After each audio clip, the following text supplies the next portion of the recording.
कोई भी सपना साकार करने के लिए सबसे जरूरी है सही कोच का होना। चुनिए Jha sir academy for IAS को और करे अपने यूपीएससी और पीएससी का सपना साकार। Download the app now.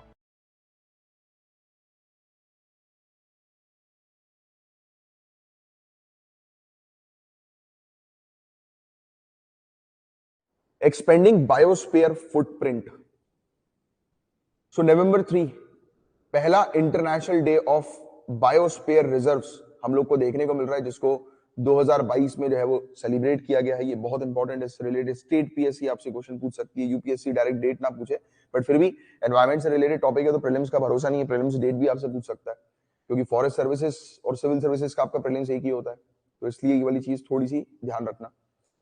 हम बात करेंगे the world network of biosphere reserve के बारे में। तो यूनेस्को का है ये world network of biosphere reserve. Direct ऐसा भी आ सकता है कि ये रिजर्व जो है world network of biosphere reserve किसका है? यूनेस्को का। 1971 में इसको जो है वो बनाया गया था। इसके अंदर जितने भी प्रोटेक्टेड एरियाज हैं जो इंटरनेशनली डेजिग्नेटेड, यानी कि इंटरनेशनल लेवल पर कुछ एरियाज को प्रोटेक्ट करके रखा हुआ है, जिन्हें बायोस्फीयर रिजर्व जो है वो कहा जाता है जनरली। और ये एक बैलेंस रिलेशनशिप जो है वो क्रिएट करते हैं पीपल और नेचर के बीच में। हमने एनवायरमेंट की क्लास में बायोस्फीयर के बारे में एक आइडिया ऑलरेडी ले रखा है कि बायोस्फीयर जो है वो क्या होता है। पढ़ा है ना हमने एनवायरमेंट की क्लास में बेसिक, अभी तक नहीं कवर किया। इकोलॉजी, एनवायरमेंट, अच्छा उस समय नहीं आए थे आप। ठीक, आपने कवर किया था एनवायरमेंट की क्लास? नहीं कवर करी थी, चलो कोई बात नहीं, इनने कवर करी थी। एनीवेज अपन भी कवर करेंगे, आ जाएगा वो। क्या है कि देखो जनरली हम लोग क्या बोलते हैं कि इकोलॉजी क्या है, इस एनवायरमेंट के साथ जो पब्लिक है, पीपल है, उनका इंटरैक्शन, राइट। बायोटिक और एबायोटिक दोनों के बीच का इंटरैक्शन हम लोग को देखने को मिलता है, और उससे बड़ा जो होता है वो बायोस्फीयर हम लोग को देखने को मिलता है, जिसमें बायोडायवर्सिटी हम लोग को नजर आती है। हर प्रकार की स्पीसीज हम लोग को फ्लोरा फौना की देखने को मिलती है, उनका रिलेशनशिप एबायोटिक चीजों के साथ हम लोग को देखने को मिलता है। तो ये चीज है कि बैलेंस रिलेशनशिप जो है वो पीपल और नेचर के बीच में डेवलप करने के लिए प्रोटेक्टेड एरिया डेजिग्नेट किया जाता है। क्यों? क्योंकि हम लोग एक्सप्लॉइट कर रहे हैं, तो वो एक्सप्लॉइटेशन ना हो, इसलिए प्रोटेक्टेड एरिया मतलब कि उसमें कुछ रेस्ट्रिक्शन लग जाएगा कि आपको जो है वो एक लिमिटेड एरिया तक ही मतलब अपनी रेसिडेंशियल या कमर्शियल चीजें जो है वो डेवलप करनी है, बाकी चीज को छोड़ दो, है ना। So they are created under man and biosphere programme. तो ये वाला प्रोग्राम एक बार क्वेश्चन ऑलरेडी पहले यूपीएससी पूछ चुकी है, मैन और बायोस्फीयर प्रोग्राम से रिलेटेड। बायोस्फीयर रिजर्व जो है वो क्या है? तो सभी के सभी बायोस्फीयर रिजर्व जो है वो इंटरनेशनली रिकॉग्नाइज साइट है, राइट। लैंड पर, कोस्ट पर या ओशियन पर, यानी कि पूरी धरती पर कहीं पर भी कोई एरिया, मतलब अगर लगता है कि हाँ यहाँ पर जो है वो अनसस्टेनेबल प्रैक्टिस चल रही है, या यहाँ पर स्पीसीज की संख्या अचानक से घटती जा रही है, और स्पीसीज की संख्या घटेगी तो एक चीज तो अपन पढ़ चुके हैं फूड चेन के बारे में, राइट, कि वो अगर उसका एक भी स्पीसीज अगर डैमेज होता है तो रेस्ट ऑफ द स्पीसीज को इफेक्ट होता ही होता है। तो वो देखते हैं कि अगर कोई स्पीसीज कम हो रही है तो उस पर्टिकुलर पूरे जोन को, पूरे एरिया को जो है वो अंडर प्रोटेक्शन रखा जाता है, राइट। 738 बायोस्फीयर रिजर्व है 134 कंट्रीज में, और 22 ट्रांस बाउंड्री साइट्स हम लोग को देखने को मिलती है, buffer zone kind of, right. और ये डिस्ट्रीब्यूटेड है। 90 साइट हम लोग को 33 कंट्री में अफ्रीका की देखने को मिलती है, 36 साइट हम लोग को 14 कंट्रीज में अरब स्टेट्स की देखने को मिलती है, 172 साइट है 24 कंट्री में एशिया और पैसिफिक की, 308 साइट है 41 कंट्रीज में यूरोप और नॉर्थ अमेरिका की, 132 साइट है 22 कंट्रीज में लैटिन अमेरिका और कैरिबियन की। और क्या यूरोप नहीं, तो यूरोप और नॉर्थ अमेरिका में मतलब किस पॉइंट ऑफ व्यू से ज्यादा है? हाँ, तो इंडस्ट्रियलाइजेशन भी तो हुआ है ना वहां पे, मेजर तौर पर, तभी तो डैमेज हुआ होगा पोल्यूशन के कारण, है ना। तो उससे अगर वैसा अगर आप देखो तो उस तरीके से अपन को पता लग रहा है कि भाई वहां पे पोल्यूटेंट्स।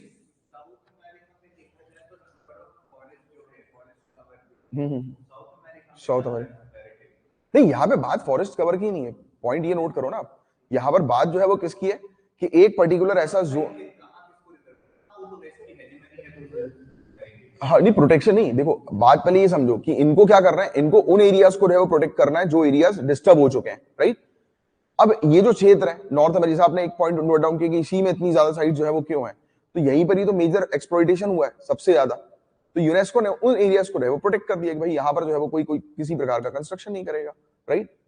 एनीवेज, इंडिया जो है इसके पास 12 इंटरनेशनली रिकॉग्नाइज बायोस्फीयर रिजर्व है। ये चीज क्या 18 नहीं, 12 इंटरनेशनली रिकॉग्नाइज्ड है। अपने खुद के देखो, एक तो है अपना खुद का, राइट, इंडिया का, अब उसका आंकड़ा जो है वो एक बार चेक कर लेना मिनिस्ट्री से, वेबसाइट से, और बाकी इसके अकॉर्डिंग, यूनेस्को के अकॉर्डिंग 12 हमारे पास जो है वो बायोस्फीयर रिजर्व है। नीलगिरी, गल्फ ऑफ मन्नार,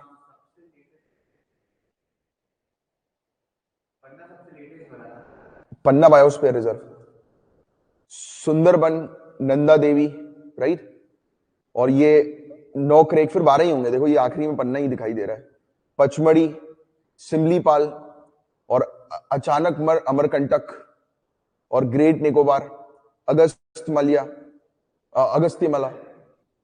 अब government alone decide which area to nominate, तो ऑब्वियस ही बात है, एक ग्रुप है भाई, जिस कंट्री के अंदर जो एक्सप्लॉइटेशन चल रहा है, जो इश्यूज चल रहे हैं, तो वही कंट्री डिसाइड करेगी ना कि कौन से एरिया को जो है वो करना है। Before approval by UNESCO, sites are externally examined, तो बाहर से जो है वो एग्जामिन जो है वो किया जाता है, यानी कि इवन एक्सपर्ट ग्रुप्स वगैरह आते होंगे उसकी जांच करने के लिए कि बाकी में इसको इंटरनेशनली रिकॉग्नाइज साइट पे रखना है कि नहीं रखना है। अगर अप्रूव हो जाता है तो they will be managed based on plan जो है वो उनको बताया जाता है, reinforced by credibility checks while remaining under the sovereignty of their national government. तो उनको पहले देखो क्या होता है, सिंपल शब्दों में कि उनका आ जाओ उनको जो है वो बता दिया जाता है कि आपको जो है वो, यानी कि प्लान दे दिया गया कि आपको इस अकॉर्डिंग जो है वो इस एरिया को प्रोटेक्ट करना है, तो स्टैंडर्ड्स दे दिए, तो फिर वो कंट्री का काम है उस स्टैंडर्ड्स को जो है वो फॉलो अप करना, राइट, क्योंकि उस कंट्री के अंदर वो पर्टिकुलर बायोस्फीयर रिजर्व है ना। तो ये चीज फंक्शंस हम लोग को बायोस्फीयर रिजर्व के क्या देखने को मिलते हैं, तो बायोस्फीयर रिजर्व के अंदर लोकल कम्युनिटीज इन्वॉल्व हैं, सभी के सभी इंटरेस्टेड स्टेक होल्डर्स इन्वॉल्व हैं प्लानिंग और मैनेजमेंट में, बिकॉज कम्युनिटी के बिना भाई अभी आप प्लान बना दो और बोलो कि स्वच्छ भारत अभियान सिर्फ सरकारी आकर कचरा उठाए, बट ऐसा पॉसिबल नहीं ना। स्वच्छ भारत अभियान ने भी कम्युनिटी का एक सपोर्ट देखने को मिला, राइट। पहले कहीं पर भी लोग कचरा फेंक देते, आज की डेट में फेंकने से पहले सोचते हैं, संकोच करते हैं, राइट। एनीवेज, तो ये चीज है। So conservation of biodiversity and cultural diversity, तो बायोडाइवर्सिटी को कंजर्व करो, कल्चरल डाइवर्सिटी को कंजर्व करो, economic development that is socio culturally and environmentally sustainable, तो ऐसा डेवलपमेंट करना है कि जो एनवायरमेंट के लिए भी जो है वो सस्टेनेबल हो और सोशियो इकोनॉमिक और कल्चरलेबल जो है वो हो या कल्चरली हो। फिर लॉजिस्टिक सपोर्ट जो है वो प्रोवाइड कराना, अंडरपिनिंग डेवलपमेंट थ्रू रिसर्च, यानी कि जो भी डेवलपमेंट कर रहे हो रिसर्च के थ्रू, मॉनिटरिंग के थ्रू, एजुकेशन के थ्रू, ट्रेनिंग के थ्रू, राइट। ठीक है, अब सुनो ये इंपॉर्टेंट है, स्ट्रक्चर जो बायोस्फीयर रिजर्व का हम लोग को क्या देखने को मिलता है, तो 3 इंटर रिलेटेड जोन जो है इसमें बनाए गए हैं। एक तो कोर जोन, कोर तो पता है आपको, बहुत ही most important area, most important zone, core area बोलते हैं ना अपन। तो इसके अंदर प्रोटेक्टेड एरियाज होते हैं as they act as a reference point on natural state of ecosystem represented by biosphere reserve, right, having endemic species of plants and animals, right। तो वहीं पर रहने वाली स्पीसीज हमें देखने को, यानी कि वो क्षेत्र को हम लोग को प्रोटेक्ट करके ही रखना है, क्योंकि वो क्षेत्र डिस्टर्ब हुआ तो पूरा इकोसिस्टम जो है वो डिस्टर्ब हो सकता है। तो ये कोर एरिया मतलब प्रोटेक्टेड एरिया, आप हाईली प्रोटेक्टेड एरिया कह सकते हो। कोर जोन जो है वो एक प्रोटेक्टेड रीजन है, जैसे कि नेशनल पार्क होता है, वाइल्ड लाइफ सेंचुरी होती है प्रोटेक्टेड, और इसको वाइल्ड लाइफ प्रोटेक्शन एक्ट 1972 के थ्रू हम लोग प्रोटेक्शन प्रोवाइड कराते हैं, right. It is kept free from human interference. एक बफर जोन हम लोग को देखने को मिलता है, यानी कि सराउंडिंग वाला एरिया, राइट, बफर जोन, जैसे कि फॉर एग्जांपल ये कोर एरिया है, यानी कि एक बीच वाला कोर एरिया है। फिर उसके बाद जो है वो एक रेसिडेंशियल एरिया हम लोग को देखने को मिलता है, तो उसके बीच वाला एरिया जो होता है वो बफर जोन एरिया होता है, उसके आसपास का एरिया, कि उसको भी हमें प्रोटेक्शन करना है जिससे कि वो रेसिडेंशियल एरिया और एक्सपेंड ना हो, पब्लिक की एक्टिविटी और इस प्रोटेक्टेड एरिया की तरफ ना आए। तो प्रोटेक्टेड एरिया को हम लोग जो है वो किससे जो है वो एक आप कह सकते हो कि एक उसमें बाउंड्री हम एक प्रकार की जो है वो क्रिएट कर देते हैं, एक और boundary, right. So buffer zone जो है it is surrounded by core zone and its activity are managed in the area in way that help in the protection of the core zone. तो ऐसी activity होती है तो core zone को mainly protect करने के लिए, राइट। इसके अंदर restoration, limited tourism, fishing, grazing, तो ये सब हल्की फुल्की एक्टिविटी अंडर मॉनिटरिंग जो है वो की जाती है, राइट। ठीक है, और रिसर्च और एजुकेशनल एक्टिविटीज जो है वो एनकरेज की जाती है इस एरिया में। फिर एक ट्रांजिशन जोन होता है, सबसे बाहर वाला, बायोस्फीयर का सबसे बाहर वाला एरिया, बिल्कुल ट्रांजिशन की, जहां से पब्लिक एंटर हो रही है बफर जोन में, right. So outer most part of the biosphere reserve, तो ये एक ऐसा जोन है जहां पर ह्यूमन वेंचर्स और कंजर्वेशन जो है वो मिलकर जो है वो किया जाता है, राइट। यहाँ पर सेटलमेंट्स भी आपको देखने को मिल जाएंगे, क्रॉपलैंड्स देखने को मिल जाएंगे, राइट। ठीक है, एक्सपेंशन ऑफ बायोस्फीयर रिजर्व, तो बायोस्फीयर रिजर्व जो एशिया के अंदर है, तो 12 बायोस्फीयर रिजर्व हम लोग को देखने को मिलते हैं इंडिया के अंदर, 4 श्रीलंका के अंदर है और 3 मालदीव्स के अंदर हम लोग को देखने को मिलता है। कुछ कंट्रीज साउथ एशिया की हम लोग को देखने को मिलती है, they do not yet have any or enough biosphere reserve. Bangladesh, Bhutan, Nepal do not have biosphere reserve yet. But आप जिस बायोस्फीयर रिजर्व की जो बात कर रहे हो, इंडिया और नेपाल भी एक शेयर करते हैं बीच में, मतलब एक बायोस्फीयर मतलब रिजर्व जो हमने अपना जो है वो कॉर्पोरेशन के थ्रू जो है वो बना के रखा हुआ है, राइट। बट इंटरनेशनल लेवल का आपको याद रखना है, तो ये चीज ध्यान में रखना। और हमेशा जो मैंने आपको बताया तो वो ध्यान में रखो, आप लोग नहीं आए थे, हमेशा ऑफिशियल वेबसाइट से चीजों को सर्च करो। In most, if not all the case, the political will is certainly there, but there is a lack of know-how and financial resources. ये इश्यूज हम लोग को देखने को मिलते हैं। एक्सपेंशन की क्यों आवश्यकता है? क्योंकि आज की डेट में क्लाइमेट चेंज के कारण इतने सारे इश्यूज हैं। इन्वेसिव स्पीशीज का इशू, कल ही हमने एक इन्वेसिव स्पीशीज के इशू को डिस्कस किया, तो ओवर एक्सप्लॉइटेशन हो रहा है, पोल्यूशन हो रहा है, अर्बनाइजेशन हम लोग को देखने को मिल रहा है। तो इसलिए आज की डेट में एक्सपेंड करने की सबसे ज्यादा जो है वो आवश्यकता है कि प्रोटेक्टेड एरियाज की, प्रोटेक्टेड जोन की, है ना। सो ग्लोबल असेसमेंट रिपोर्ट जो बायोडाइवर्सिटी और इकोसिस्टम सर्विसेज की हमें देखने को मिलती है, 2019 में रिलीज हुई थी, inter governmental science policy platform on biodiversity and ecosystem के द्वारा। तो इसका मेन इन्होंने बताया कि ग्लोबल ड्राइवर्स जो है वो कौन से हैं जिसके कारण ये बायोडाइवर्सिटी का लॉस हो रहा है। तो ये सब हमने डिस्कस कर लिया already, we know about it, पहले भी हम इसके बारे में चर्चा कर चुके हैं, राइट। ठीक है। और इकोलॉजिकल कैरिंग कैपेसिटी हमारे प्लैनेट अर्थ की जो है, it has largely been exceeded.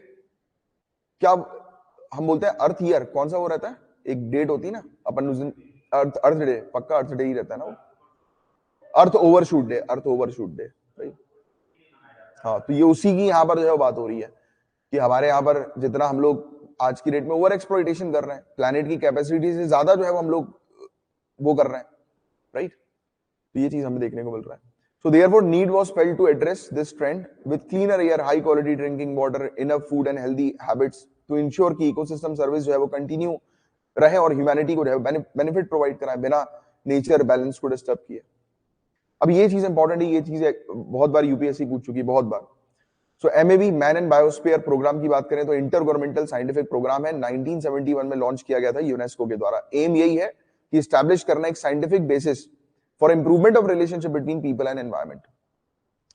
Man and biosphere नाम से समझ में आ रहा है, ह्यूमन का इन्वॉल्वमेंट बायोस्फीयर को प्रोटेक्ट करने के लिए, राइट, बचाने के लिए। तो मैन एंड बायोस्फीयर प्रोग्राम जो है it provides a unique platform, एक यूनिक प्लेटफॉर्म प्रोवाइड कराता है कि हम रिसर्च करें, R&D करें, कैपेसिटी बिल्डिंग करें, नेटवर्किंग करें, इंफॉर्मेशन को शेयर करने की, नॉलेज को, एक्सपीरियंस को शेयर करने की, राइट।